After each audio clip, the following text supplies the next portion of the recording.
আসার সময় হলো। আমি একা বাড়িতে কি করি না করি তোমার কোনো চিন্তা নাই। আমি কি সারাদিন বাড়িতে বসে থাকবো? উত্তরপাড়ায় একটা মিটিং ছিল, সেখানেই ছিলাম। সামনে ভোট, এখন যদি এদিক ওদিক না যায় তাহলে মানুষের সামনে দাঁড়াতে পারবো? তুমি তো 5 জনের সঙ্গে দিনটা ভালোভাবে কাটিয়ে দাও, কিন্তু আমি একা বন্ধ ঘরে কি করে থাকি বলো তো? দেখো প্রিয়া, ডাক্তার কবিরাজ কোথায় নিয়ে যায়নি বলো তো? আল্লাহ যদি আমাদের ছেলে পিলে না দেয় তাহলে আমি কি করব বলো? জানি না, আমি কিচ্ছু জানি না।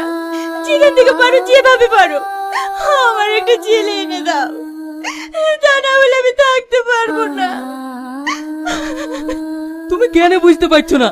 এটা কোনো বাজারের পণ্য নয় যে বাজার থেকে কিনে এনে দেবো। এটা ছেলে, যা কিনে পাওয়া যায় না। তাহলে তুমি বলো, তোমার এই সয় সম্পত্তি জমি জায়গার কি হবে? প্রিয়া, তুমি দুঃখ করো না, আমাদের কপালে যা আছে তাই হবে।